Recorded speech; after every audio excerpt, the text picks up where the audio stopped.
I can't wait till this airs and you've beeped out 4 words. People are just can't wait to hear what you have to say about the dynamics of this hydrogen thing. What's up, everybody? Welcome to the Smoking Tire Podcast. Today's episode is brought to you by Off the Record, and I am gonna need it probably because as you're listening to this, I am on the road and track Blue Ridge 500. I'm driving a Porsche 918 Spider.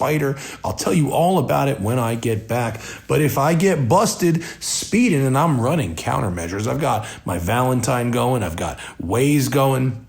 I am as covered as I can be. But if I can't resist the 900 horsepower and I get boostado, I will need Off the Record just like you do if you get busted doing any type of moving violation. Go to offtherecord.com/TST. That's OFFTHERECORD. Offtherecord.com/TST. And Off the Record will set you up with a qualified attorney in a jurisdiction where you got that ticket. All you have to do is set it up and then turn your brain off, and Off the Record will handle it. One of their qualified attorneys will fight that ticket all the way up to the Supreme Court if need be. And of course, offtherecord.com/TST is the code you use to get 10% off all legal services through Off the Record.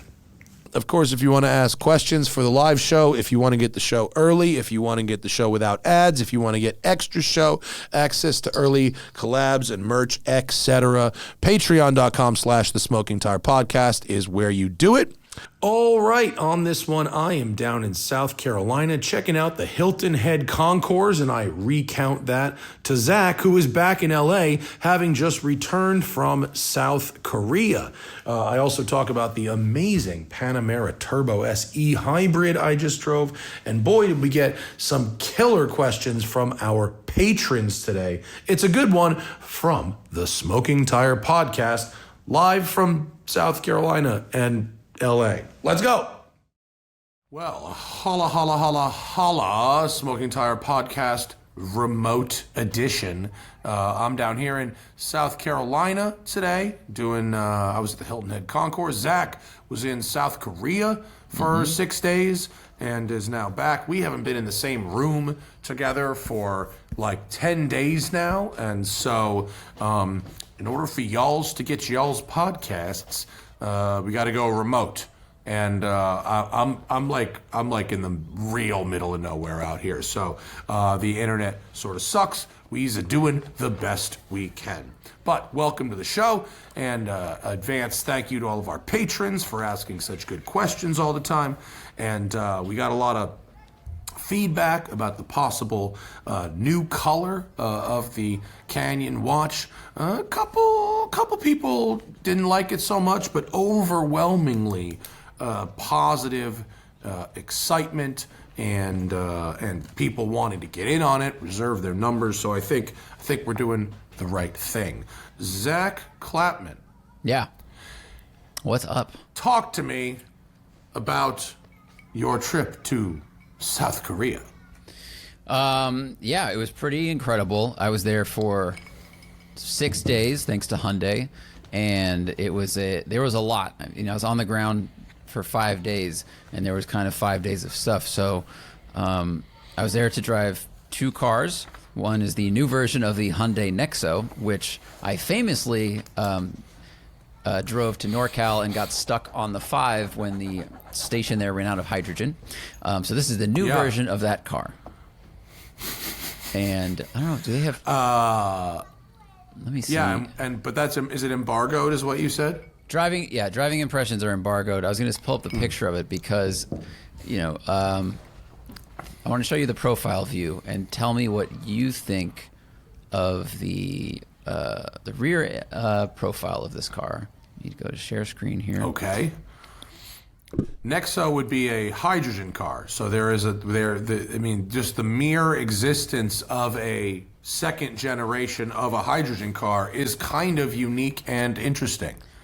Yeah, and we can definitely talk about that because Hyundai's investment, both time, resources, and money into hydrogen is vast. I mean, first of all, Hyundai owns South Korea. Like, I rode on a Hyundai train, a Hyundai elevator, cars. The buildings are everywhere, of course.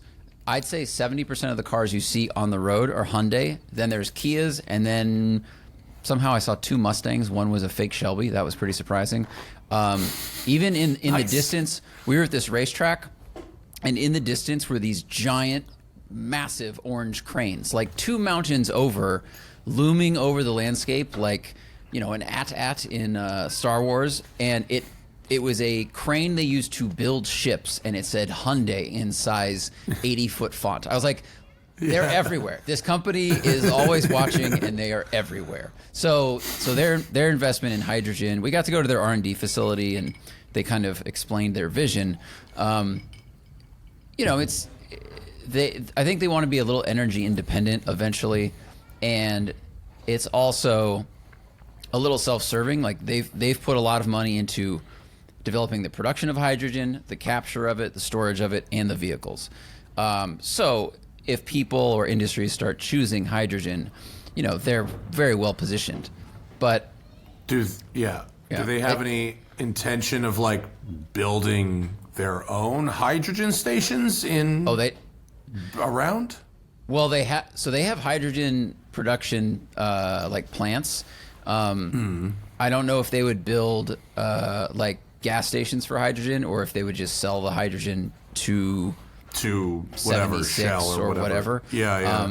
That's a good question. Like we saw fueling stations around, and I don't think they had Hyundai branding on them. One huge difference, and I didn't mean that as a pun, but it is one, is the hydrogen pump that they did a demo at. I saw a picture of it. I wasn't at that demonstration. The pump system was like the size of WCCS Playa Vista. It was a single pump in front of a literal building the size of your 4-story car storage warehouse. And the reason that's important is because when I ran out of hydrogen, what I learned from the hydrogen delivery guy is that the way the systems work is that on the property there will be a large tank where they store hydrogen. There's a middle tank that fills and pressurizes, and then that dumps into your car. And the way it gets into your car is it has to equalize the pressure. So you've got one balloon that's full, and you've got a balloon that's empty. The balloon that's full is going to add air to the empty one until they're equal. And one of the problems that I encountered is that middle pump takes a long time to fill. So I think they have this giant building-sized hydrogen pump now to avoid those problems, because they were able to fill cars back to back with no delay. So that's what it takes. I mean, they must. They must. This is incredibly efficient. Obviously, I mean, I guess if it takes, you know, a building with the footprint of a big gas station with one pump, in order to keep that production line flowing. That's kind of interesting. Okay. It's just the way the system works, but you know, I think it will require more real estate above ground, possibly. I'm sure there's other ways to do it. Whereas, you know, our gas stations, all the fuel tanks are below ground, and then they get pumped up out of the little thing, and it goes in the car. Yeah. So it's just one of the challenges. But I mean, Hyundai they're really trying to make hydrogen work, and they're not trying to push it on everything. They're just like, we made this technology. It works for some commercial trucks. It works for some shipping ports right now. Maybe it'll work for ports. Other vehicles. Hydrogen Brian, our my hydrogen liaison in my neighborhood and bourbon enthusiast, is 100% in on hydrogen at the ports. The short haul trucks that just run back and forth, you know, 10, 15 miles a day, the forklifts, the cranes, like all that shit. He's all about that. He doesn't care about passenger cars at all. He said you could clean the ports globally, you know, virtually overnight by running all this stuff on hydrogen. That's what made the most sense to me. I mean, I watched their presentation with heavy skepticism because of my experience with it, and also just knowing, you know, the infrastructure that has to be built for passenger cars that does not exist here. And, you know, the infrastructure failures is a big reason why Toyota is currently being sued by a lot of Mirai owners. So I think, you know, to ask the United States to pop up all these hydrogen stations for passenger cars. That's just too much resistance. But if you have a port, and like you said, all of these heavy equipment, light equipment run on this, the advantage is that when the forklift runs out of hydrogen, you could just go fill it up. Whereas a lot of people were trying to promote electricity as the source of power for like new airport tugs. And it makes sense. Like you need a lot of torque. And it can just sit there and then go into service and come out. But when you have to recharge, that thing, if it's an airport that runs 20 hours a day, well, now you got to think of that charging. And if someone doesn't plug it in, is the airport have to stop working? So stuff like that, where it's heavy equipment that would require really big batteries and long charging times, it might not be optimal. Yeah. But having this closed circuit go very system, far. Right. Yeah. Yeah. But this is basically, and that you could, if you have an airport, you could put that giant building hydrogen station somewhere on property. Exactly. Yeah. Yeah. So that side of it made a lot more sense to me. Can you see these pictures of the Nexo? I can. Yeah. All right. So what do you looks like see when you look at this area? Aztec. Yes. It's like an Aztec. It does look like an Aztec. I walked up to it, and like the front, this looks like old Chevy S10. I went, all right, that's kind of cool. It's similar to their 74 concept. And I walked around the back, and I just went, Aztec. And the other journalist standing next to me was like, oh, dude. You can't unsee it, dude. You can't unsee it. They've got it on a couple things. I don't know, the rear end of this car is interesting. The 90-degree side profile is the most Aztec. You showed a few different angles. The other angles are better. Yeah, no, it's just this rear quarter window that is straight up Aztec. I don't know. Otherwise, it's just like... don't break the embargo, dude. Yeah. Or is that not the embargo? I don't know. That's not a driving impression, but you're right. I'll back away from that. So... You called it... That's an impression. That's true. You could have said that while sitting in there, parked. It's got spacious. You meant spacious. I did. Obviously, you meant spacious. I can't wait till this airs and you've beeped out 4 words. People are just can't wait to hear what you have to say about the dynamics of this hydrogen thing that looks. They like were an Aztec. Some of the people at the company were very.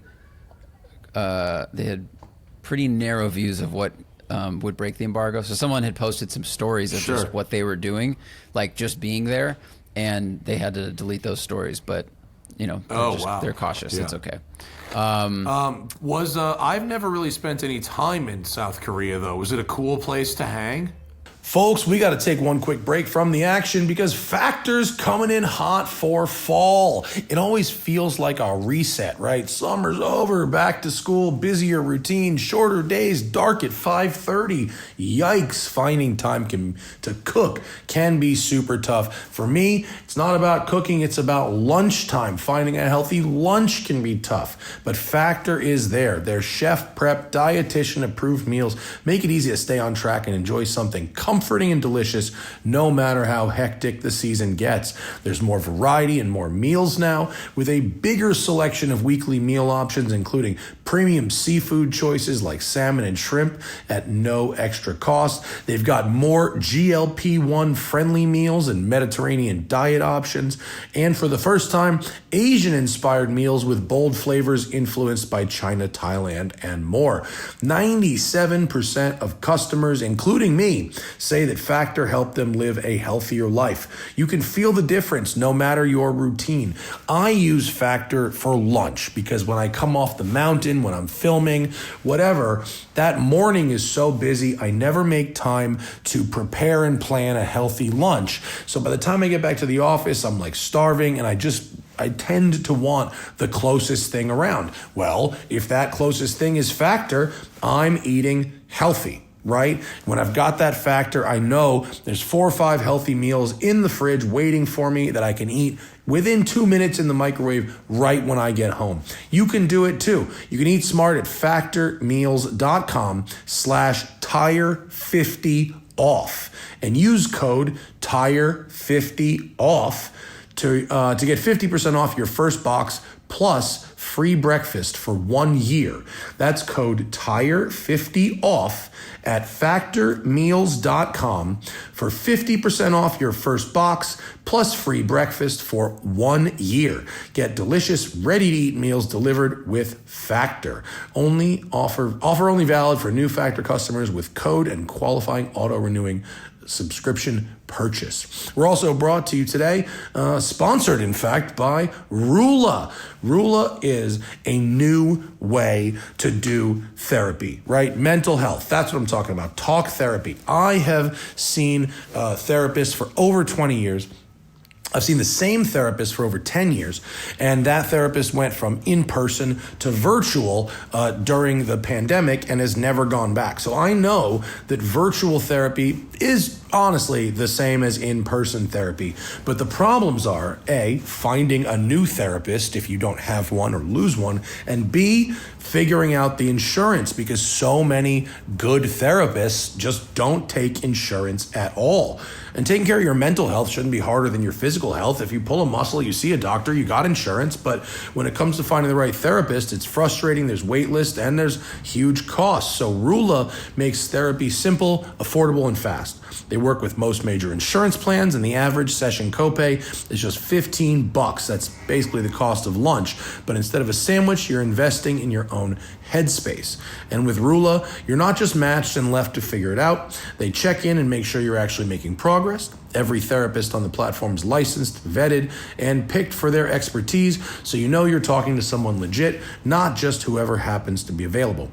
It's easy to get started. You answer a few quick questions about what matters to you, and Rula connects you with in-network providers who actually fit your needs. You choose the times and could be talking to a therapist as soon as the next day. No weeks of waiting or endless back and forth.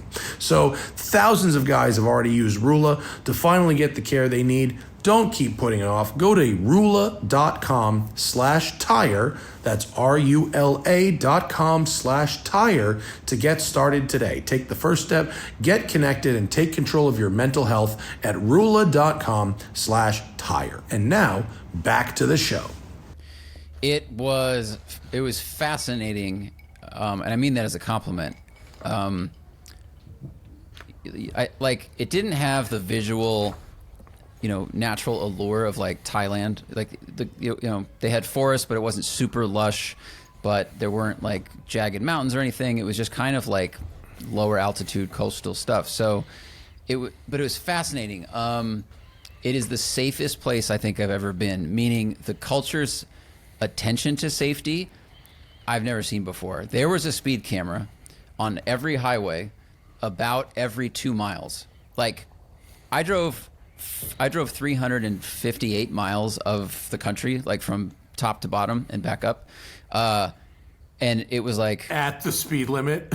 Yes, dude, at the speed limit, and everyone goes the speed limit. And it wasn't like there were speed cameras just near the city and you get out and they dissipate. Like they were there. And what's so funny is the number of warnings of an approaching speed limit or an approaching speed camera. So there's so many, like there's blue and red flashing lights everywhere to look like cops that aren't cops. There are really funny police like visages that they put in the bushes. So basically as you approach, it looks like the back of a cop car if the cop car had crashed into a tree. And it's but making they don't actually use cop cars. They use cameras. Correct. I never ever saw a police car sitting on the side of the road shooting radar. I saw 3 police cars total, and they were headed to something. So, and what sucks is like the first 5 hours of that drive, I saw those outlines, those visage things, and I went, "Oh, that's so silly." And then by hour 7, one of them tricked me, and I slowed down. But I talked to one of the execs of Hyundai, this guy Joon Park, who basically he's the reason that the N division exists. I met Joon. Yeah, he's Joon's awesome. Cool. Yeah, Joon was rad. He was at the 5N launch. Yeah, that guy rules. Yeah, he knows how to have a great time like in a car, and he's like one of us who somehow just runs a division. He said that half the cameras are fake. But he didn't tell me that until I'd already driven down there. So it's like America. Yeah. Yeah. there's We're that, more like, the same than you know. for sure. But like no one jaywalks there. All the crosswalks are super lit up. There's just so much attention on safety, safety, safety. Be careful, careful, careful. So that was a very interesting part of it. Place to hang out, like, you know, I don't want to insult people that live there. Like, everyone was incredibly nice, super friendly and helpful. I don't know if I would make it a destination. Like, you have to. It's not like Japan to me, where it's like you have to go there. Yeah. I think if you're in the area, like literally stop in for a couple days, walk around, eat some food, because it's great to see, you know, how other cultures live. What is this like? You know, because there were strange differences. Like, their apartment buildings. So they have 55 million people in this country, and the place is like the size of California. So where do you house all those people? Well, strangely, they don't really have. Yeah, dude, up. But what's weird is you would see these groupings of apartment buildings that all look exactly the same, and they're all like 4 windows by 2 windows. So they're not wide, they're narrow, but they'd be 30 stories tall. And rather than having, you know, a development where there's 30 apartments in a row on each side, they would have like 4 of them. And I think they build one, and when they need another one, they build another one, and it's all the same construction company, architect exactly the same. Like, it was like asparagus growing out of the earth. It was really just, I've never been to a city where there was that much uniformity in such tall buildings.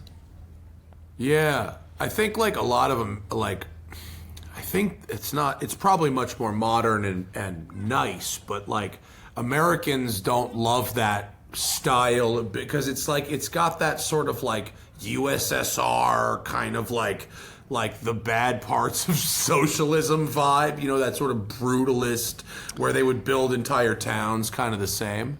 Well, I don't think you're talking like that. I don't think that's how we saw some of those buildings that seemed older. These seem newer. It was just strange to see like a group of them where, like, you know, go to New York, there's a lot of tall buildings, but they all look different different. Yeah. There's just like, even if there's 8 different varieties, this was literally the same building over and over. Like, and it would be eight really deep weird. and 30 across. So you look at this, you go, well, that's housing for 1 million people. Dude, the groupings of buildings was insane. And then you drive for the next 50 miles, it's just like open, beautiful green landscape, occasional farms. So no suburb, no other little town development, and then boom, another city in the distance, just white buildings, like as far as you could see. That's crazy. Go on, sorry. No, go ahead. I just like, so the buildings are skinny, right? So there's only like going to be a couple of apartments per floor, but they just go way, way up. Right. Yeah, that's crazy. So I don't know if it's because, you know, the landscape there is not flat. It's like constantly, it's like New Zealand, you know, it's a lot of little ups and downs, little hills.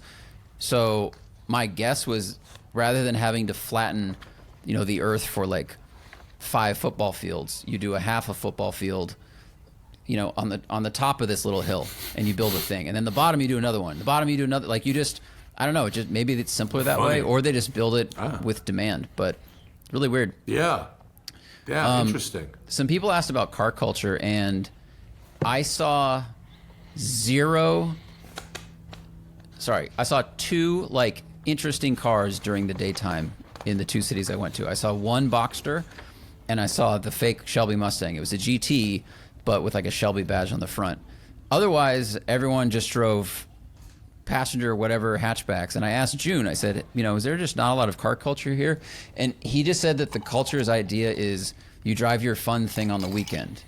So maybe that's why I just didn't see any fun cars. People just don't, like here, you know, a lot of me, a lot of our friends, our daily is something interesting, but there it's just not part of the culture. So I don't know. Okay. When you were in Japan, did you see a lot of, you know, rad tuned stuff all the time? Not like rad tuned stuff, but I did see interesting cars more than in other places. I saw some classic stuff. I saw some Porsches. I saw a couple of tuner type cars.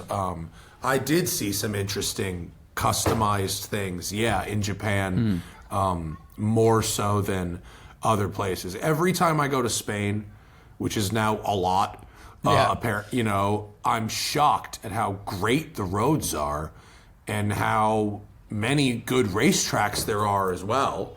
And there's fucking no sports cars and very few motorcycles. And it's not because nobody has any money. I know it's on a countrywide, Spain isn't a super rich country, and there are a lot of people that can't afford recreational type cars. But like the parts of town where like they have these events are nicer. I'm sitting at the bar, I'm looking on Zillow, and it's like multi-million euro like villas. Like these people could afford cars, and they just don't.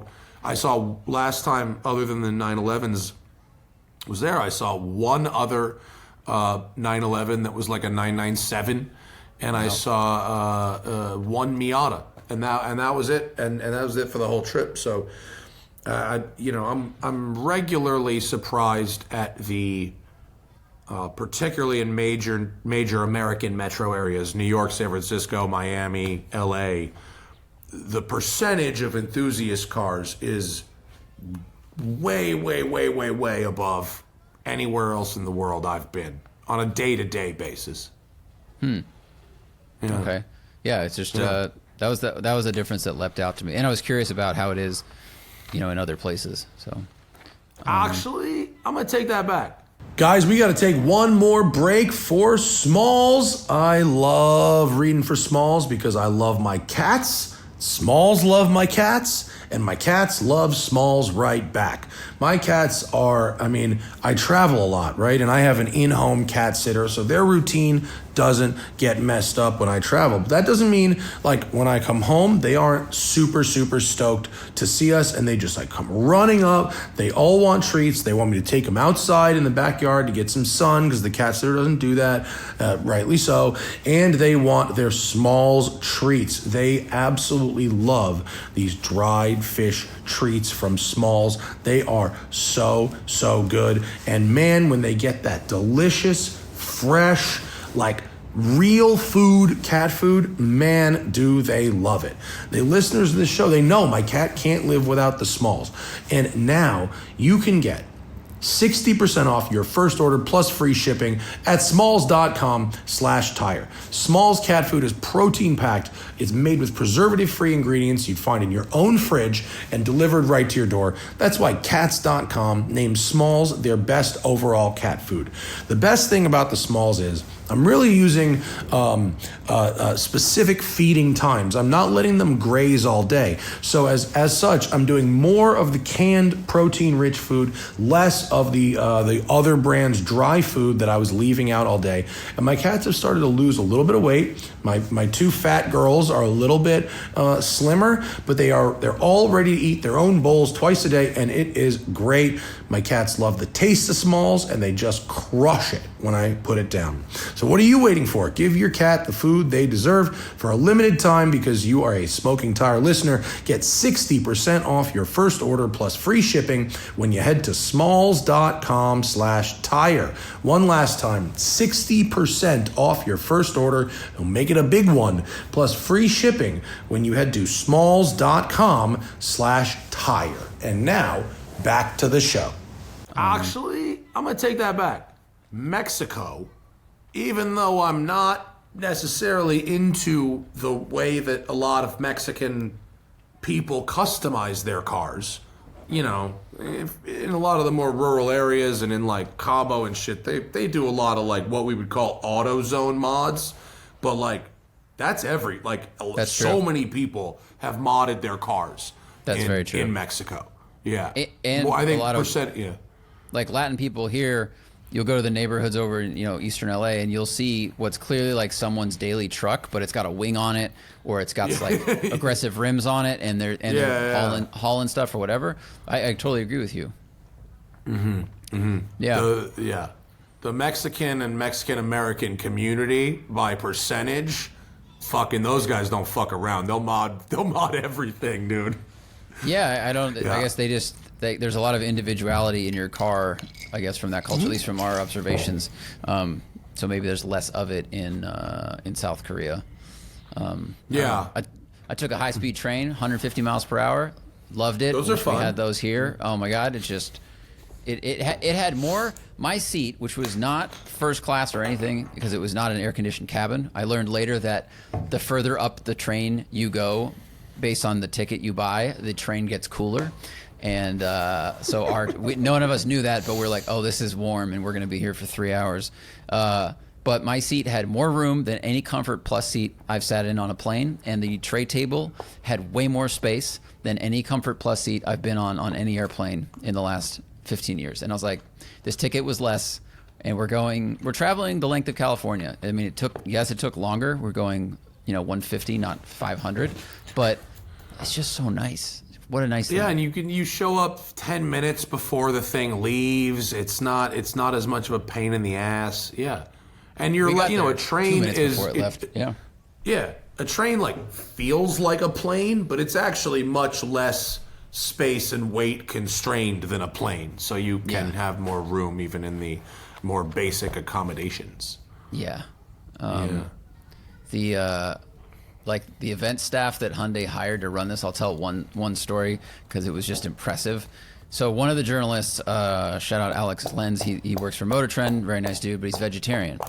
And that's not something South Korea really does a lot of, is vegetarian food. Like vegetables, everyone eats a lot of kimchi. I love it. It was great. But I got a side of asparagus with a steak at one night, and they gave me 2 spears of asparagus, not 10 or whatever. So for him to find vegetarian meals at non-vegetarian restaurants was pretty challenging at times.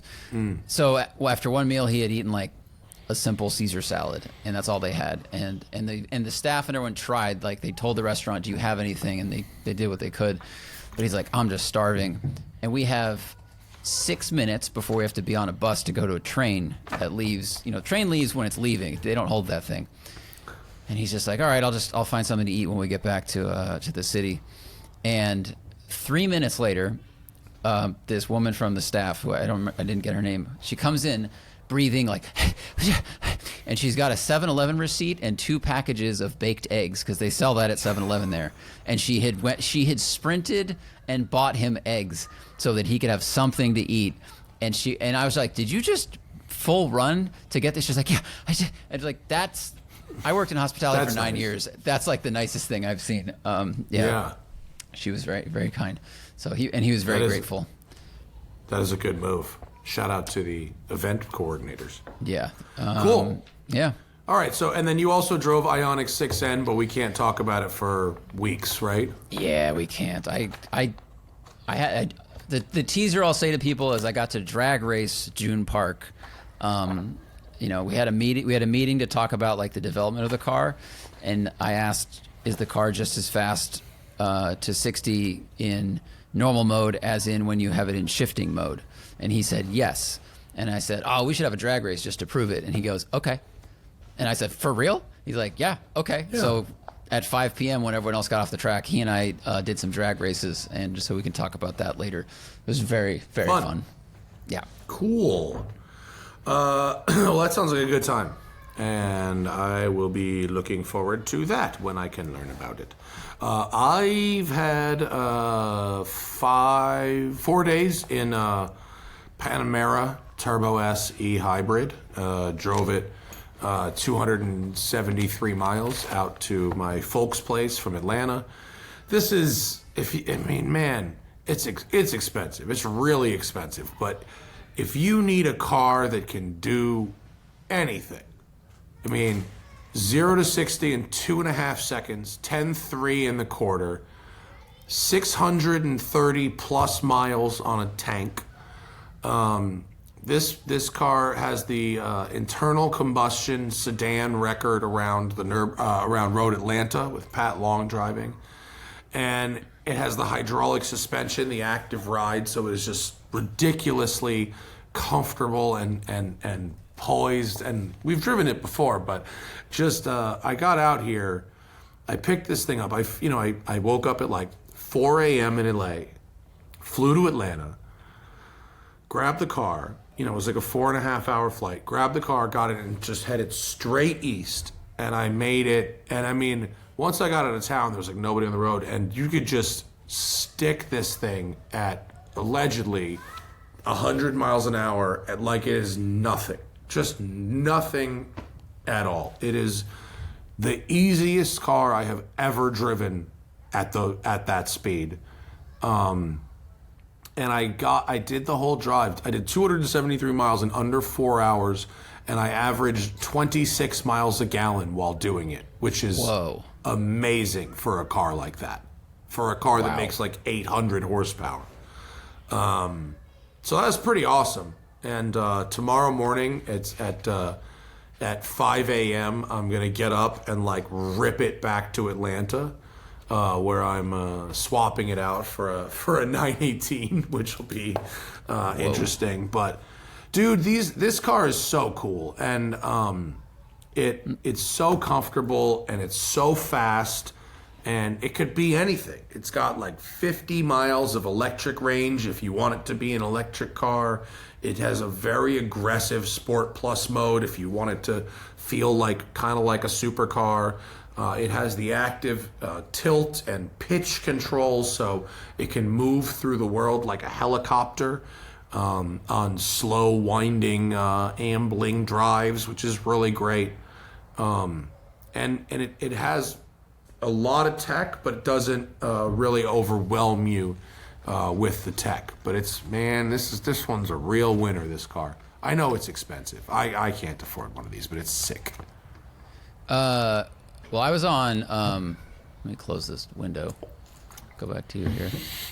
So I was on the Renthusiast radio podcast, and they asked why, they're heavy into Porsches, but Panameras seem to lose their value quicker, or maybe just not get talked about on the used market as much as like M5 or 5 Series or C63s. Do you think that's true? And do you have a theory as to why like a used Panamera is not, as sought after as some of the other competitors? Yeah. I think because it's positioned as more of a luxury car than a sports car in the marketplace. It's not positioned as a sports sedan the same way an M5 is in people's minds. In reality, if the M5 Touring is really nice if you've never driven a Panamera Turbo, and True. if you have, it's like not in the same league of car. I think Panameras always have leading technology and stuff, and there's just not as many people looking for I think Panameras are positioned more in the same way as S-Classes and 7 Series than they are 5 Series, even though they perform more like the M5 than they do like anything that's a 7 Series or an S-Class, I agree. But there's That's a good point. enormous value in used Panameras. Enormous value. They're reasonably reliable. They don't have any like super horror stories. They're frequently, you can get them just built out to the nines. We just sold a really nice Panamera that belonged to a client of ours, a 2011, I think, Panamera Turbo in an unbelievable color, and it had miles on it, but had great service history. I think we got $25,000 for it. It was like, if you want to spend, $50,000 or $60,000, you're getting a not that old Turbo S that is in good shape and rips. Yeah, they drive fantastic. There's such good things to drive. I was just wondering what your take was. Okay. I love these cars. I think these cars are fabulous, and they. I love my EV. For me personally, buying, like, I don't need the gas engine. So I don't need the gas engine. But a lot of people, this is a car that just does. It could do anything. It can be an EV almost every day. It's almost, you plug it in overnight, level 2, even level 1, and it's an EV 90% of the time. And then you got to go from one city to another in the middle of the night, and you got your own private freight train, and you're just, it's amazing. And it's invisible in this oak green color. Every once in a while, someone who knows, but for the most part, this is not a car people are looking at or think is a 700 plus horsepower car that's going to be, running 10-second quarter miles. Yeah, that's true. Yeah. I'm just looking at the interior, brown interior. It's cool.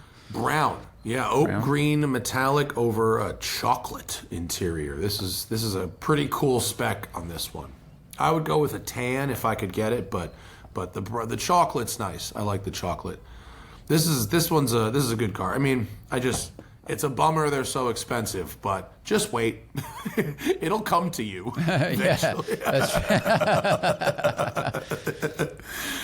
Yeah, I really, really do like it. And I'm out here in Spring Island, at my folks' place, because we went to the Hilton Head Concours today, and I put some photos on the Instagram. The Win Concours is also happening today in Vegas, but I wanted to come out here because I got a gig. It starts tomorrow in Atlanta, and I figured check it out.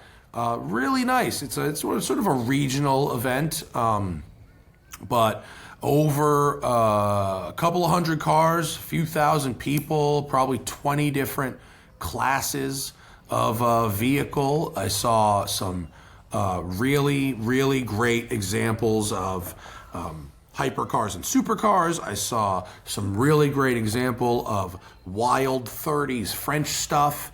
There was a whole section on boat tail cars. There was a whole section of celebrating 100 years of Chrysler. There was they actually had a whole section of like vintage speedboats on display, which I thought was very cool. And a really well-organized event. A lot of fun. Saw some fans, said hi to some folks. Yeah, there's the speedboat section, which I thought was really fun.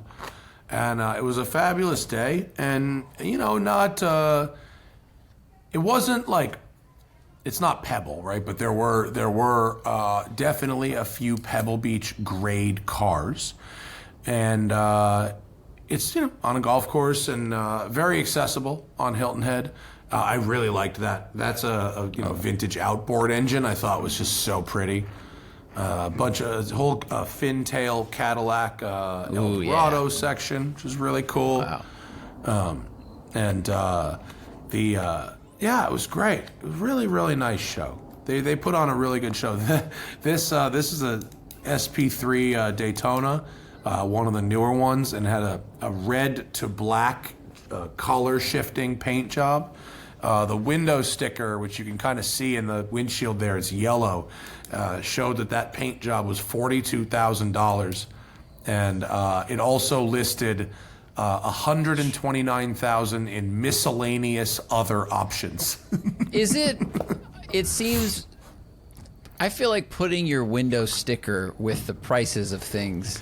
It's like so douchey. It's very douchey. Yeah. Like because Corvette people do it, but Corvettes they won't put the price. They'll just put here are the specs. Like here's what this car contains. Here's the model. But having the price point in there, especially when it's a car that's this expensive, is like. I don't know, how much attention do you need to your wealth to be like, by the way, not only do I have this car that we all know costs a lot of money, here's exactly how much money it costs. Wow. So the only possible explanation is that may have been part of a sponsor display that was a dealer, maybe. There was, right in that area, there were a couple of sponsor displays that were like, European car source, or I made that up, but like, some secondhand European car specialist. Next to it is a 996 GT3 RS there in white. It may have been a car that was possibly being offered for sale. But yeah, okay. I agree. If that's a personally owned car, I would say that's pretty douchey. What is this little guy? What is this thing? So this is some kind of Lotus sports racer from like the early 60s. Wow. It's got this sort of aerodynamic fin tail body on it that was probably just someone drew it on a napkin and went, that looks aerodynamic. Just make it like that. It looks like they said, well, fish look like this, and fish move through water, and we move through. So let's put two fish with a white bridge in between. Yeah. Yes, it is. It's a catamaran made of two fish. Is exactly what this car is. Yeah. Yeah. Wow. There was that kind of stuff that reminds me of the La Monstra. You ever see the La Monstra Cadillac? Yeah. That was looked like it was made out of someone's fucking repurposed refrigerator or something, you know? Yeah, it's I think Johnny Smith got to drive it. It looks like a monster. It is an ugly vehicle. Yeah, it's heinous. Yeah. But I really like this. This is a motorcycle display, like a 1915 or something motorcycle, where there's basically no engine block. It's just like an exposed crankshaft and 4 pistons welded together. Holy shit! It's got I guess the crank is in here, or is that a yeah. I think that is the crank, or that's a crank housing, but there isn't an engine block. There's just 4 standalone cylinders just there in between a 2-part frame. Very funky. You know what it looks like? It looks like you poured concrete into an engine block, and then wherever and it followed the oil and the water channels, and then you took away all the metal. Like this, right? It's like a skeleton. It's a 4-pot black negative skeleton. Space of an engine block of a normal engine block. That is really cool. Right? Yeah, crazy, right? Yeah. So that's fun. This was a good show. If anyone's in the southeast, the first week in November, that's a good show. That's worth your time.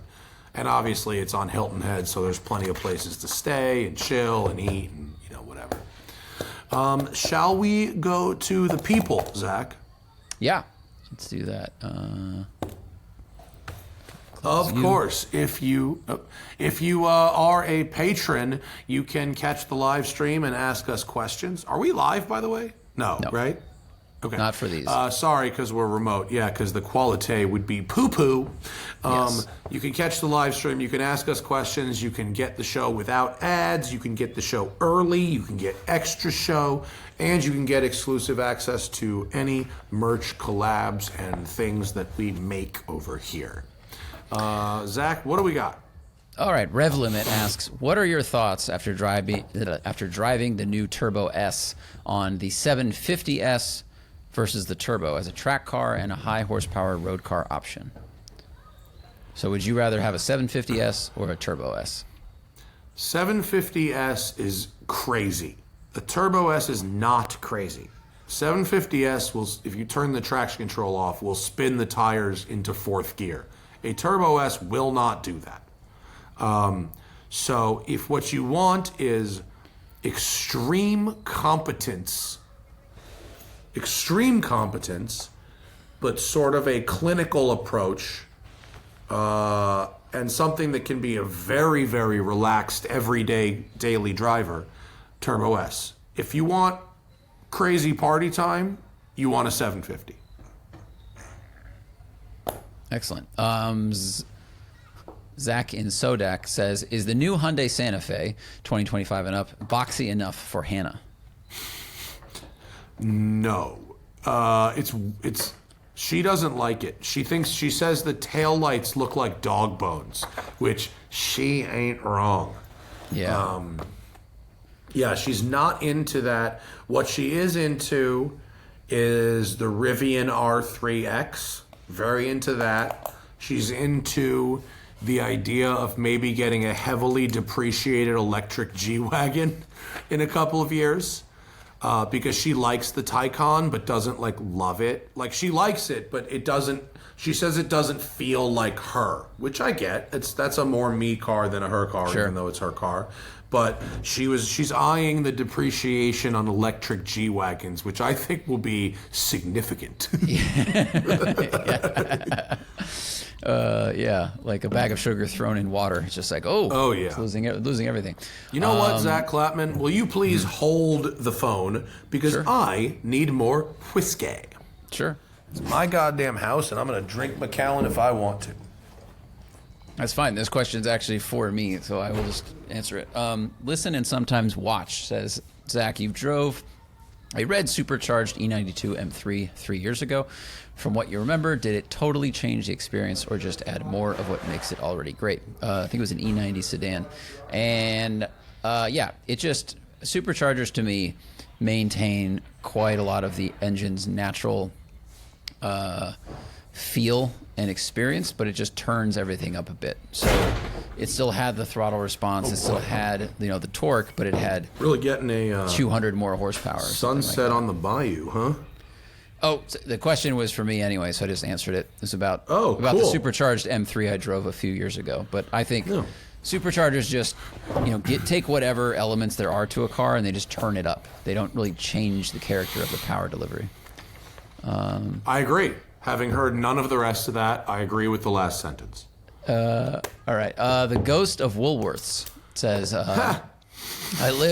I live close to Lake Berryessa, and I'm looking for a fun new vehicle. Matt, you've driven those roads for your road and track event. Would you say a GR Corolla or a used F87 M2? Which would be the better choice? I mean, better. Lake Berryessa in that area. For those who don't know, that's in Northern California, wine country. It's in the Napa, Sonoma area. Fabulous roads. Can be a little bumpy. That whole area in the Napa and Sonoma region is tight technical driving. It's not big, fast, open sweepers. I don't think the power of the M2 would be very useful there, but I think the rally vibe and small footprint of the Corolla would be a good time. That road there, the 128, is the shit. So you want to fuck with that road right there. And then you can also go, a little street view. So you can see the tarmac is good, but not amazing. That's one of the better sections, actually. But, I think you want a little suspension travel, a little ride quality. And so I would say the Corolla, right? Cool. All right, Gavin Sullivan says, we've often talked about weight transfer being something we enjoy in a car. Which hot hatch or fast sedan has the best feeling of weight transfer? Fiesta ST killed it back in the day. Killed it at that. It was unbelievable. I think Veloster N also was a really fun thing and had, you could sense where the G-forces were moving the mass around. The Golf R, the current Golf R is very good at that. What's funny is that the softer the springs, the more of the weight transfer you notice. Right. I mean, like my weight transfer champions are like the Storado, or the fucking Roof Rodeo. Which the video will be coming out very soon. I'm sorry we've been sitting on that for fucking 2 months. Embargoes kept coming up, but like trophy trucks, off-road vehicles, Raptors, like 911 Dakar, like the side-by-sides, like all that shit that's the weight transfer champs, that stuff. Yeah, definitely. Buick LeSabre Tooth Tiger, love it, love that name, says, what are our thoughts on the new Subaru STI concept that went up this week? Well, I mean, aesthetically, I don't hate it. Aesthetically, it looks like sort of halfway between a BRZ and a WRX. It definitely looks like something STI would make. It didn't look enough like a real car that I really studied it past the photo, to be honest with you. Did you see it, Zach? I mean, I looked at the pictures, and I think, I think if they'll probably get rid of some of these elements, I think it looks close to production, honestly. Like this doesn't look like a crazy concept. Maybe the vents wouldn't be here on the hood. Maybe the wing will be smaller, but like these fender flares to me look like, they could make them. I think it looks. Yeah, I mean, I guess the front, below the belt line looks like it could be fairly legit. Yes. It looks thick to me. It reminds me a bit of like Mazda does Speed look 3, but thick. like the distance from the top of the front wheel to what appears to be the hood looks very crossover. Even though the ride height is not crossover, it looks like a very tall, thick car. So that kind of surprised It me. does. It does. I wonder, I mean, if that's just a photo that was taken up close with an iPhone and it's slightly distorted. But that is a big wang on the back of it for sure. And some real box flares. I don't hate it. Yeah, I don't hate it. I do think it looks the lower half of the rear bumper isn't my favorite, but in general, I mean, I do think I was talking to this literally with my mother last night at dinner, who was talking about how much she like loves her Outback, you know, and she's like, Subaru is doing such a good job, and I love my Outback, and what do you think about Subaru? And I was like, it's funny that that you know, 70-something, old Jewish lady love your Outback so much. I was like, because Subaru has basically abandoned the enthusiast. They've decided that people like you buying Outbacks and Foresters are more important to the bottom line than young people, most of whom don't have any money, buying WRXs and STIs. And she's like, what about the Crosstrek? And I'm like, I think the Crosstrek has the same 2.5 engine in it that has been in Subarus for like 30 years like, at this point. And there's nothing wrong with a Crosstrek. Like a Crosstrek is like, it's like if someone says to me, Matt, I just want a car. Like a car for my kid, or a car for, a car for someone who doesn't give a shit about cars. You just say Crosstrek. Like, that's the car for that. Crosstrek, right? I think, is it's like someone who aspires to own a 4Runner, but they don't want to have the poor gas mileage. Like, they can do a little off-roading, but they also are super safe. They get really good miles per gallon on the highway. And they're not exciting. So if you don't need an exciting vehicle, Crosstrek is a great choice. Yeah, it's funny that your mom loves it, because my aunt has an Outback and loves it, and her daughter, everyone I know who owns a Subaru right now is not a car enthusiast. Yeah, and my mom's like down here in South Carolina. My mom's like best friend has a Forester, and she fucking loves it. My dad, by the way, I don't know if I mentioned it, because last time I was down here, my dad bought this Highlander, like a 2017 Highlander, as like a kick around car. And there's nothing wrong with a Highlander. It's a fine car, but it was like, it's the most whatever car. Like, it's a nothing with nothing car. You'd rent one for a weekend. Like, if you give a shit about anything, you're not buying a fucking Highlander. But like, he bought this thing and he had it he bought it like used. He was like, it was a good deal, whatever, fine. So he got over it. And he bought a Lexus TX500h F Sport, which is a real mouthful, but he really likes it, and I drove it yesterday, and I kind of like it. I kind of like it too, actually. It's not bad. It has like really supportive, nice seats that are very adjustable, and it has a really great big, vertically big door. Like if you're a tall man, you can just fucking slip right into this thing, no problemo. And just, for fucking running to the golf course and puttering around, it's a non-plug-in hybrid.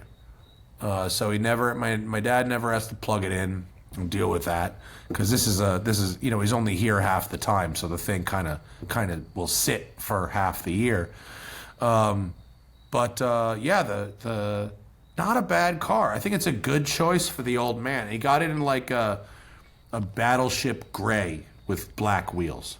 Not bad. This does seem like an in between, Cayenne and Highlander, right? Well, this is like the Lexus Highlander, by the way. It's on that platform, but it's right, much but it's a little more upscale. It's upscale. It's much roomier. The way the layout of the car is, it has much more leg room in both the front. It has captain's chairs in the second row. So yeah, it's pretty sweet, actually. Like I'm kind of into it. Like again, wouldn't buy one, and I don't need to make a video of one, but for my 73-year-old father to drive to the golf course without like wrecking his back, pretty good. Right. Pretty good. Yeah. So this is the layout he has, right? Captain's chairs. Yeah, captain's chairs. Yeah. Pretty nice. The old man. cool. The old man is he's upgraded the vehicle, but he didn't. He likes the Panamera, but when I took him to the car show in it today, I went 3/4 throttle for about 5 seconds, and he did the one of those. He did one of those. He's not about that, and he doesn't like how small the door openings are in the Panamera, which actually, that's a valid criticism. If you're old and tall and have a bad back, big door openings are important. Vertically big. Definitely. Yeah. Absolutely. Yeah. All right. Up your ass in gasoline. Back to the question. Says, does your ability to service a vehicle ever play into our purchasing decisions?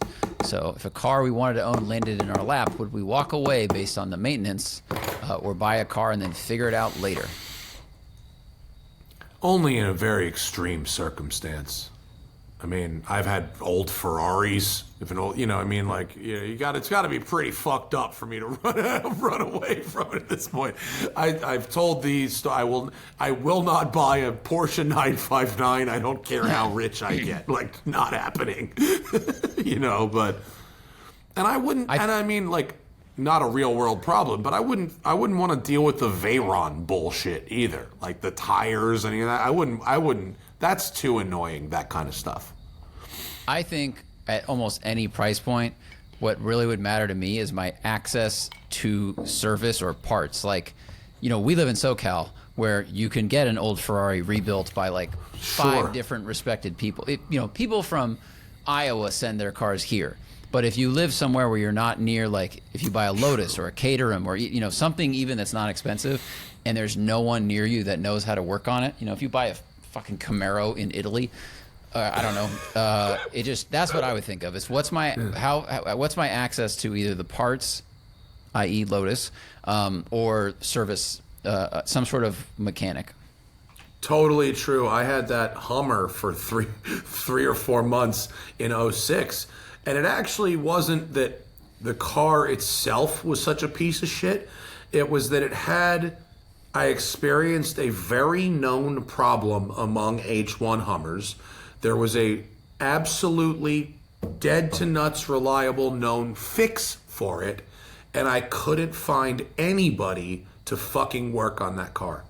And even at the time, Hummer was still an active brand with the H2 and H3, and they wouldn't work on H1s, which was crazy. That's the dealer. So unfair. The dealer. I was like, are you fucking for real? I was like, are you aware this is your top of the line product? Jeez. That's and they said we don't have a diesel tech on site. I said, how the fuck is that possible? You're a Hummer dealer. We don't really sell a lot of H1s. Jesus Christ, man. Yeah, they have 15 techs that can work on the 6.2 though. All right, Rolex LT Lariat King Ranch. That's someone's name. Do we have thoughts on the upcoming Ram electric pickup that has a 3.6 V6 ICE engine that's just a generator? Do we think this is the future of plug-in hybrids where, it's just a range extender, but the engine doesn't provide any of the actual thrust? I think it's a very interesting concept that I really look forward to trying out. I mean, people have been talking about a range extended EV for a long time, and it's actually like every time I bring home a plug-in hybrid, my wife goes, well, why isn't this the other way? And I go, what do you mean? She goes, you get 50 miles of electric and then 200 miles of gas. She goes, why don't I get 200 miles of electric and then 50 miles of gas to be sure that I can get to the next thing no matter what? And I go, well, the energy math doesn't really work like that. I don't think. Otherwise they would, right? Well, yeah, I mean, otherwise, if they're installing a generator system, the larger electric range is just based on battery size. So they could, the company can save money and save you some money by shrinking the battery size and giving you something very close to what she's speaking of. Right. If you have to have a full-size battery pack and some kind of combustion engine, the entire plug-in hybrid premise is based on a smaller battery pack that then makes room and for the packaging and weight of the combustion engine. There is going to be a balance, right? Like if you just like keep shrinking the ICE engine, and slowly ratchet up the battery, eventually you get to a pretty small engine that's able to generate enough juice to recharge this battery virtually indefinitely. I think Mazda in the last 2 days while I've been here showed a rotary powered concept where the rotary engine, which makes so much sense, you don't need any fucking torque. The thing's just got to spin as smooth as it possibly can, right? Yeah. So, yeah, I mean, in concept, this seems like a good idea. I hope that in practice it works that well. Yeah, I agree. Sam H says he saw a Raptor with U-Haul rental decals on it and thought it'd be funny to have a short-term rally or something that had a decal system. So what would our meme wrap or customization be for a rally car? I 100% thought about this already. I would be a fucking Sprinter. Full luxury inside, like captain's chairs, fucking ripping blunts, chilling. The outside would be a FedEx just delivery van, just blanked out. Right? Park that bitch wherever you want, just with the hazards on. Yeah, that's very smart. There's a guy I watch. He's a British dude that builds, fancy camping vans. But his whole move right now is building stealth ones. So it's like white Ford Transit with fake plumbing business livery. And he puts a ladder on it just so he can hide the solar panels, and then in the back it's pretty luxurious. It's very cool. Yeah, because these folks stealthy. Are probably parking these shits on the street, right, and getting broken into or whatever, right? Yeah, and I think where he is, it's harder to the rules about where you can park your camper to sleep for the night are strict. So he goes, well, here's a way you can just park pretty much wherever you want, and hopefully no one's going to mess with the van. It's not a camper. Yeah, exactly. I love it. And I bet you people, if you're in a fucking work truck, I bet people are nicer to you on the highway than if you're in a kitted out Sprinter. I don't know. I've never felt animosity towards either van. It's just how are they driving? So I haven't felt animosity either, but I find when I drive different cars that people treat me differently. Sure. When I was rolling that Bentayga last week, review up on Instagram right now, Bentayga Speed, very lovely vehicle. People treated me like I was a piece of shit and wouldn't let me merge anywhere. That's funny. One downside of the stealth van move is with what he did, he didn't have side windows you could open because, it's all white. It's supposed to be a panel van.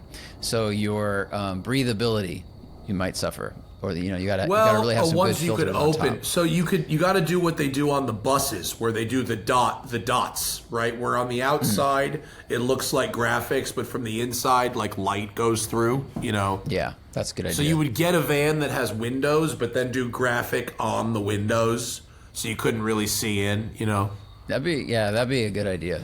Yeah. All right. I don't know whether I'm the Boxster or the Jag. Asks if we could go That's back. very and good.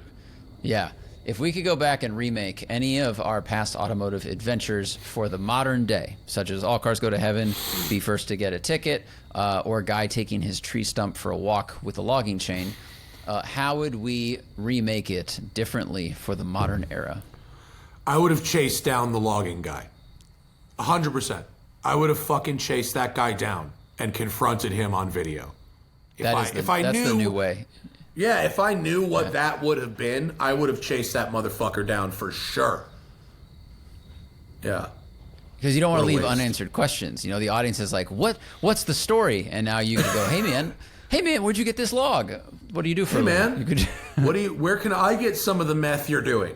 Because obviously, yeah, the bravery that's and a stupidity of no-brainer. that. That's a no-brainer. Yeah.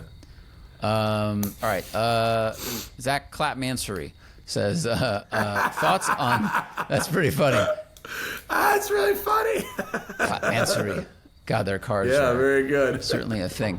Thoughts on swapping his Gator strap out for a steel bracelet on his IWC Portugueser 40 to give it a little more daily usability because the leather feels too dressy. Sure. I fucking hate alligator unless you're wearing suits every day. I think it does not look good. So I think you have a lot of options. IWC makes a metal bracelet for that watch. You can buy that. There is a variety of rubber straps you could get that give you a more sporty look that are cool. You can also get leather straps that aren't alligator, that are more smooth, that look a little better casual. You could also get stuff like sailcloth. Sailcloth is a really good one because it matches the aesthetic of a leather from a distance, but up close it's a little sportier, and you can do fun colors and stuff. If you want to do a splash of fun, you could do a bright, bold color with a sailcloth strap. So, yeah, if you want to go bracelet, go bracelet. Just make sure if you go bracelet that the end links match. You don't want just a bar across. It's got to be flush, like if I can show, like with the case, the end link bit on a metal bracelet. Like if I took this bracelet off, and just put a strap here, you'd have a little gap, right? So that's fine with a strap. That's like how straps work. But if you buy an aftermarket metal bracelet, you don't then want to have a gap there. That's janky shit. So, yeah. But I'm pro ditching Gator. Gator sucks if you're not like 70. It definitely seems like something from a bygone era. Trace commas not wearing seashells. Gator? I don't know. It slips Trace under commas not suits trace well. seashells. I like that very much. Trace commas not seashells says if you can snap your fingers and remove one car feature from existence forever, what is it? Haptic buttons. Yep. There we go. No, out. they've come and gone in 10 years? Like they're pretty much leaving, and that tells you something. Yeah. Billy Idling says, Matt, will you be test driving the new Vespa 300? There's a new Vespa 300. Is there? I don't know, but your intrigue was great. Is there? If there really is a new Vespa 300, it is on the very top of my priority list. I'm writing it down right now. There's something called the Vespa GTS. I have a Vespa GTS. All right. Is this Mine is a GTS Super 300. Is there a new one?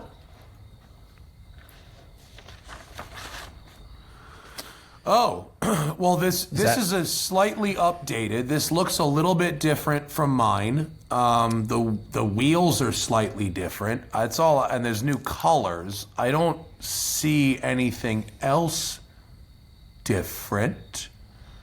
Go down. Is there a new? It's got a lot of vents on it. I don't think yours had as many fins. Yeah, no, mine does. Right, the ones on the upright there. Yeah, this thing. Yeah, that's down here for the in radiator. front. The 300 is water cooled. Those are radiator vents. Oh. Honestly, dude, other than the wheels and a couple of these colors, this looks just like mine. Oh, it's 310. No, 310. Yeah, it's 310. Oh, so mine was a 300 and now there's a 310? 10 more cc's. It's 10 more. How much can you find? Look at the tech specs and see how much power the 10 cc's gives you. Oh, don't download a brochure. Just click on it, click on one, and see if there's a technical specifications. We must know. High performance. Down. Yeah. 310 cc. 310 cc's. It doesn't say. It does not. It's got keyless ignition and remote start now. I love that. There we go. Go back. Oh, there we go. Okay, here we go. Max power, 25 horsepower. Mm-hmm. Dude, I'm pretty sure mine makes 26 horsepower. Oh, you know what this is, dude? This is running to stand still. Look at the very bottom of this sheet. Euro 5 Plus. Oh. This is the 991.2 GT3 for scooters. They've added 10cc in order to give you the same horsepower as the old one with better emissions. Right. So this has. I think here, that's what this looks like. Do you know your CO2 emission certificate offhand? Nope. Absolutely not. But I based on what I'm reading here, I'm pretty sure those 10 cc's are to offset a emissions control system that takes away horsepower. What year is your Vespa? 2020. And it's a GTS 300. Ooh, we're really emissions. This is investigative journalism. I think mine makes 26 horsepower though. I just was. It might be. No? Here. Is that right? Yours makes. Go away. Engine, go down. There. Single cylinder. Oh, wait, there it is. Horsepower. 23.8. Oh, I'm off. I apologize. 23.8. So the new one makes 1.2 more. All right. Well, look, I stand corrected about my running to stand still. 1.2 horsepower is in fact more. That is correct. Okay. Well, look, now I have to feel this power increase. We must. You should try the new one. What if it's totally different? What if it's totally different? It's going to feel totally different. Okay. Look, Lucid Gravity now I Ball. know, and now I'm writing it down. Vespa 310 press loan. All right. Lucid Gravity Bong says they have an Ioniq 5 and their lease runs out soon. They're considering the 6N as a fun commuter to add to their Ioniq 9 for family. Are there any other EV sedans worth a comparison, new or used? $75,000 max for a lease, Rally. or they need to be CPO. Yeah. Mach-E Rally. You know Marco just bought one? Yep. He says he likes it a lot. Yeah, Mach-E Rallies, dude. Our boy just got one. 36 months, low down payment, $550 a month. That's where you want to be. That's money. Those are a good time. Avant to go fast. I love that name. Avant to go fast. Considering replacing the wife's and family hauler. It's a 2013 Q7 TDI. It's mechanically good sound. car. Yeah, mechanically Think sound, again. dated interior. I think so. This person is concerned about the complexity of longer-term and longer-term reliability with most newer cars. Is their concern overblown, or is there a sweet spot that balances core features without excess? They probably want to stick with an Audi or Volkswagen, they say. I mean, look, the average age of cars on the road is going up, so the complexity of the cars isn't necessarily making them not work for as long as they need to work, I think. But, yeah, okay. So, I mean, Q7 TDI was an awesome car, actually. Other than the emissions cheating shit. I mean, that's obviously bad. But as a car, it was a fucking great car. My mom had one. So is the question just about the concerns about the tech, or was there actually a recommendation or a suggestion in there? But basically, should they be concerned about, what would we recommend, assuming that the concern about reliability is overblown? If you're sticking with Audi, Volkswagen, a new Q7 is fine. Like a new Q7 is pretty nice. 3.0T. Proven motor. Oh, you there? I'm sorry. I'm just thinking. I would say this person. I would go look up, like, we need to know your budget. So you should take your budget and go look at forums or consumer reports for the year of car you're tempted to get. Like if you want to get a 2022 Q7, we always drive the brand new ones. So that will tell you if the new fancy screens and stuff are having problems or not. I would definitely look that up first.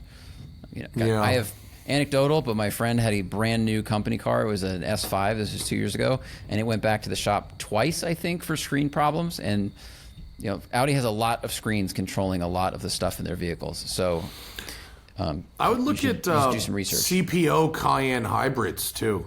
Cayenne hybrids are rad. They're really nice. I would look at CPO those because you can get our boy John Harper, who's a photographer who I've worked with a bunch for magazine stuff and for all kinds of stuff. He just got like a shockingly old Cayenne hybrid on CPO. I want to say it was like a 17 or an 18, and he got it on CPO from a dealer. Like, that's wild. And so if you can find a 2020 to 2023 Cayenne hybrid, like the one my dad has, it kicks ass. It's great. This username is not AI generated. Says, my wife just passed a major milestone in her career and she wants a watch. Neither of us know anything about watches. We are looking in the $10,000 price range. The first brand that came to mind was Rolex, but all of her friends say Cartier. Are there any women brand watches you'd recommend looking into? All women love Cartier. It's just a rule of life. Death, taxes, and all women love Cartier. So I am not surprised that the two big answers are Rolex and Cartier. Rolex is, if you want to buy a watch, if you got 10 grand, you're gonna do what essentially my mother did, which is my mother got a nice Rolex Lady Datejust. It's steel, but it's got diamonds on the indices. It's not insane, but it's lovely.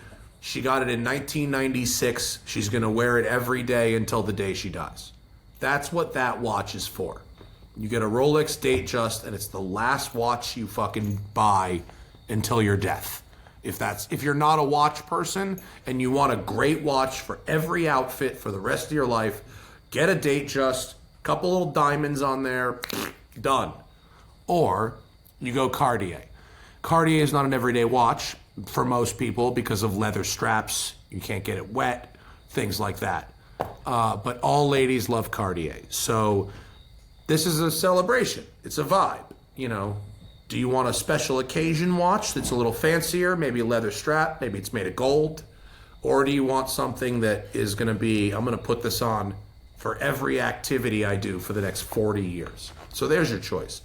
I mean, outside of that, the standards you're looking at, well, for women, you might be looking at Bulgari or Bulgari, depending on how you pronounce it. Really some interesting ladies-focused watches over at Bulgari. There are a couple of really cool IWCs that are in smaller diameters for women if she wants more of like a tool-type watch. Or you could go vintage if you really want to be hardcore, but my guess is you do not. Yeah, I think you're on the right track, though. Cool. Big Ben says, I'm thinking of swapping my F80 for one of the hot small crossovers.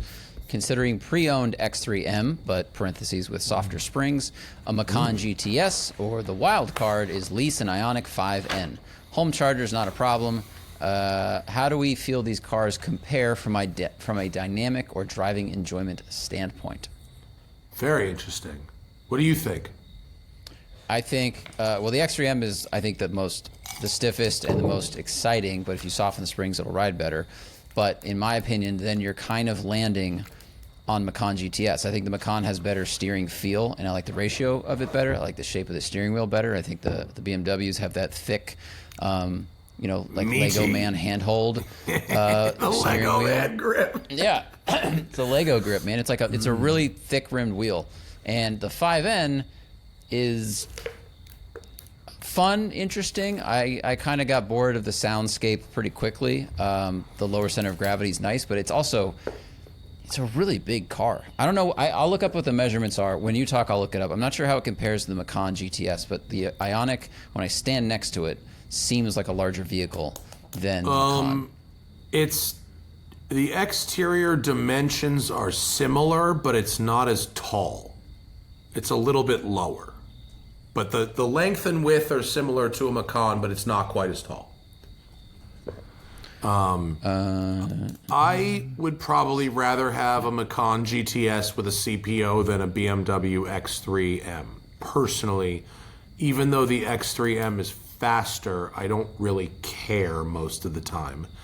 Ioniq 5N is the right car if you want it to be a regular EV most of the time.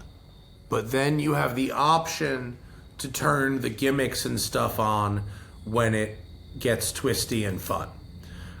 If you turn off the sound, if you turn off the gears and you just drive it like an EV, it's a nice EV, and driving an EV every day is very refined. You might be a little more relaxed when you arrive at your destination because of the lack of the vibrations from gas engines and transmissions and things like that. So if you think you might want to try an EV but not give up the dynamics of a fun crossover, that's what the Ioniq is for. But if you want, gas, I would go Macan. Mm-hmm. You also have more versatility with a Macan because you could road trip it to anywhere more easily than you could the 5N, if that's a thought. You could marginally. My mom, by the way, is. I've had this conversation with my mom. I think I told my mom because she just doesn't. I've told her about the charge network, and she's like, I wouldn't. I go, Mom, you drive like 40 miles a day. Like you barely use the battery in your hybrid. Like you could have an EV, and she's like, but what if? And I go, this isn't a thing. I go, it would be. It's one thing if you didn't have a home charger and you had to find public charging in Greenwich, Connecticut twice a week, in order to make it to your job in the city, right? But if you're talking about charging at your house every day and road trip, my 70-something mother, the idea that she's going on a road trip is ridiculous. And even so, sure. I said, along all the interstates, every Walmart has a bank of high-speed chargers. They're all over the place on the interstates. And she's like, I just don't trust it. And I'm like, Mom, I'm going to force you to do like a 3-day EV road trip with me just to prove to you that your fears are not real. And like, they're just not. Like, people do this every fucking day. It's not a big deal. There's a small learning curve to it that's gotten. There's a small learning curve. I agree. In the beginning, imagining my mom going to a charger and then the charger doesn't work and she has to try 3 or 4 of them. Like, that's not good for anybody. But the charging infrastructure has gotten better. The payment things don't stop as much. Like, there's less of those issues. But I think it's a great idea to take her on a 3-day trip and just have her experience it and get her take on what it's like. And maybe and after that trip, would she go, oh, this actually is not as daunting or challenging as I thought it would be. I mean, if you set up plug and charge to where your car, it can connect without you interfering to the charge network. You set up with ChargePoint, you set up with EA, and maybe Tesla if that applies and you've got reciprocity there if your car works with Tesla. You show up and you plug in. I mean, 99% of times you show up and you plug in. So, and I'm not trying to say that everybody needs to switch to EV, but I'm saying that there's a lot of people that would find their day-to-day lives would probably be improved driving an EV, and they're just afraid of what is mostly nothing. Mostly. Very true. Very true. Yeah. Days of the New Edge Mustang. If you redid the cheap car challenge, bad car and a bad band together. If you redid the cheap car challenge like you did with Rob and Vinny, what would the price point be today? Got to be $1,000, right? I what think was the challenge before? It might have been 500. In 06. I think $1,000 is your minimum for a running car with a license plate on it in 2025, probably. Right? Yeah, probably. Do the Mitsubishi Evolution. Matt, you handwrite your notes. How do you organize them if you ever want to go back and search for something? This person uses a remarkable tablet so they can do handwriting recognition, but then they can search for a topic if they have to go look for something. Would you ever try such a thing? Matt's shaking his head. I flip backwards in the book until I find it. Yeah. When I handwrite stuff, if I know it's if I wrote something in the book, handwritten, I will remember what it looks like in the book. And when I flip to that page, I will see it right away. And it does not take that long to flip through all the pages, especially if I can connect it somehow to my calendar and I know roughly what date the thing happened on or about, and then I can find it easily in the book. Yeah. But my notes don't need to be searchable. If I was doing it for like 5 different classes in college, like using the one notebook for chemistry, writing, like then I understand the benefit of search function. But yours is day by day. My notebook is largely just to-do lists, lists of things to talk about on whatever podcast we're doing that day, topic lists for it's all lists of stuff. And so 95% of the time, when I turn the page and start a new page, I'm pretty much done with whatever is on the previous page. Most of the time. It's only once or twice a year I need to go back and look for something in a notebook from back in before. Plymouth Jewish Space Laser. Did anything happen trying to have Jesse Singer on? This person read There Are No Accidents, and it was a great book. Did we ever try Jesse Singer. Jesse Singer, I got to circle back with Jesse. I think she was like about to have a baby when I contacted her, and she said like, it was like maternity leave kind of thing, and she was like, can you circle back? And we tried a couple times and it didn't work. I will try again. Jesse Singer. This name's great. All right.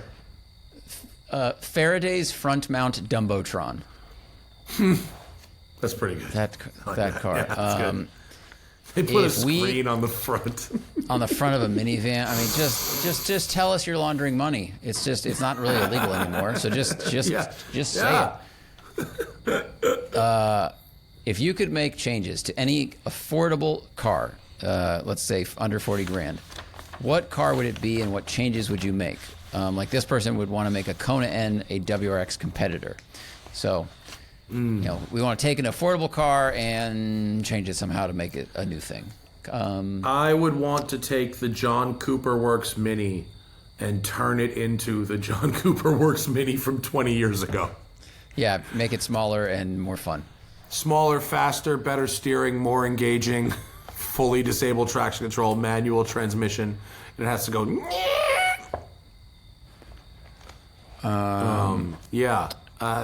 that's pretty much it. I would get rid of like almost all the screens in BMWs. I would put a turbocharger on the BRZ or GRE. That's a good one. Yeah, that's a good one. I would 30 grand. I would do that. Yeah, just like the regular ass WRX motor would do it, pretty much. Yeah. Yeah. Front wheel drive NSX. How much time do you have left? We have I have 6 minutes and then I have to go to dinner.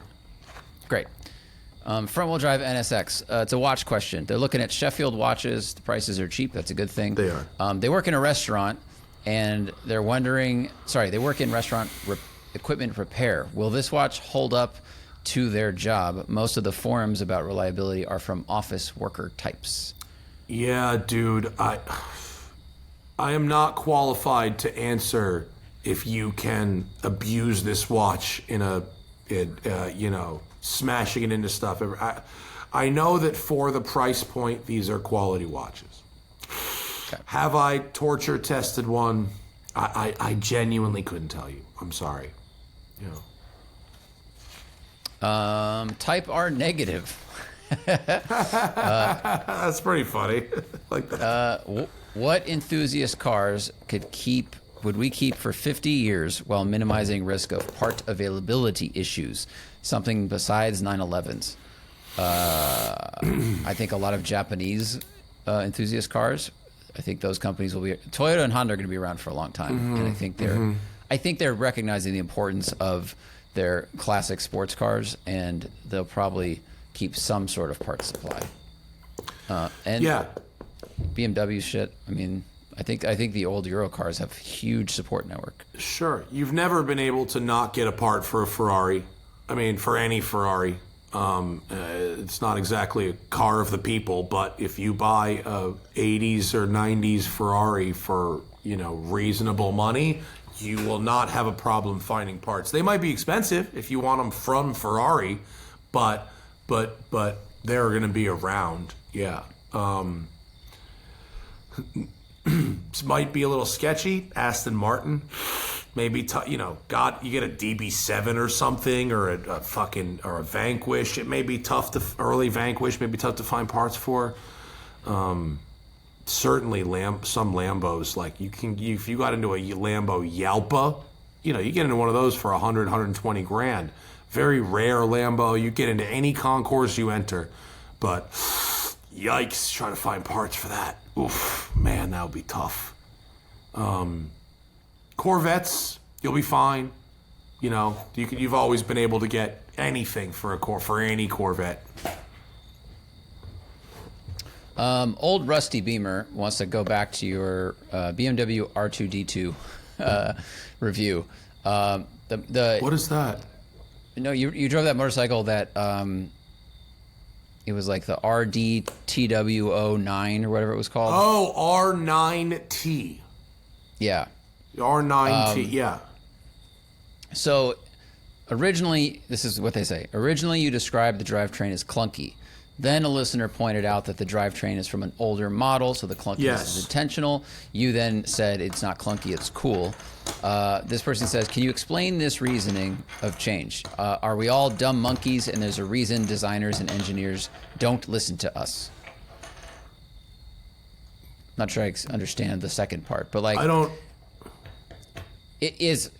my takeaway is, if the drivetrain is clunky when you see it as a brand new technology, but if it's an old technology, you go, actually, that's not a bad thing. It's kind of cool because it's, vintage and tough. Yeah, I mean, let me just say that it's not for me.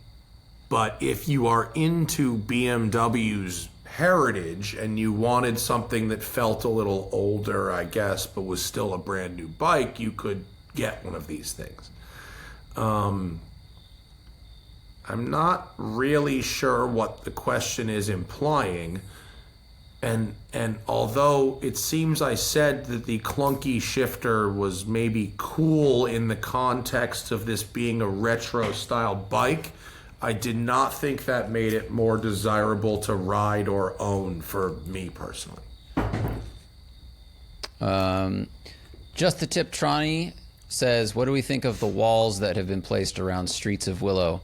I've seen some close call videos that look like minor mistakes that could be punished heavily, a la Sonoma. So we've had you and I have had people ask about this regarding motorcyclists riding in Streets of Willow. Yeah. So what is your take?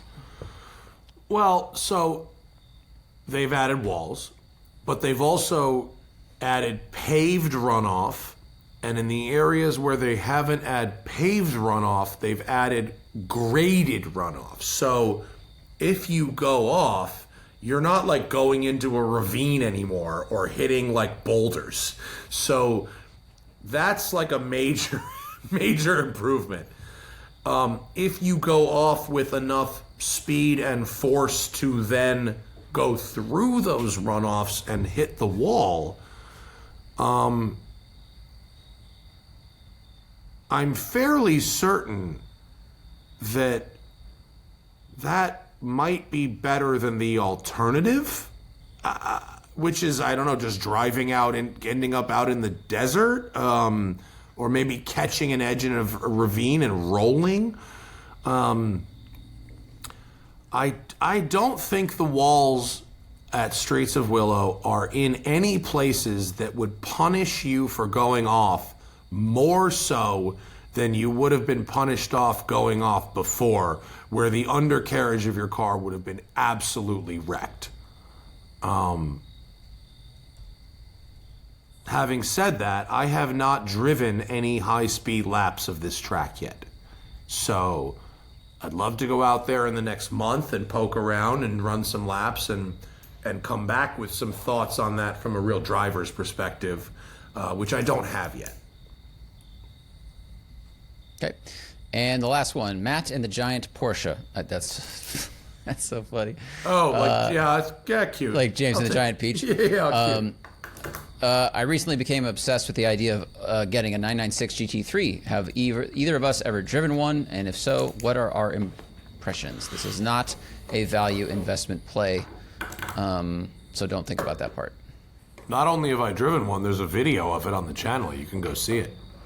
I drove it back to back with 5 other GT3 and RS products at the Porsche Experience Center 5 or 6 years ago. 996 GT3s are raw, really raw. They ride stiff, they're fucking loud. They really do feel like motorsport grade products, but they are much rawer and more aggressive than they look like they are. They're cool. They are very cool in their own way. After driving one, it's crossed off my list of a desire to own. I would rather have a 997 GT3. I know they're a lot more expensive, but the 996 was a little too aggressive for me. Yeah. I drove a GT3 and a GT3 RS, and I was very surprised how a car that was 25 years old, I was like, this is really stiff for all compared to the other cars of the era. I was like, wow, this is locked down. The steering's kind of heavy. I don't like the interior very much. You know, it's a cool way to get in the club. But yeah, I agree. And Marco, our friend who had one, sold it and bought a cup car. He was like, wow, I might as well just go all the way at this point, you know? Yeah. All right. Yeah. Well, those are some great questions from our patrons. Thank you guys for your patience as we podcast from opposite sides of the country today. The next time you hear us, we'll be back in the studio. I appreciate all the patrons for having such good questions today, and I appreciate everyone who listens to the show with the ads. But just as a reminder, anyone who is a patron at any level is, at least financially speaking, at least 1,000x more valuable than if you eat. That's a math problem, not an emotional one, than if you just listen to the ads. So we appreciate you all, but we appreciate the patrons most of all. Thank you very, very much. Zach, I'll see you in 6 days back on the West Coast. Yeah.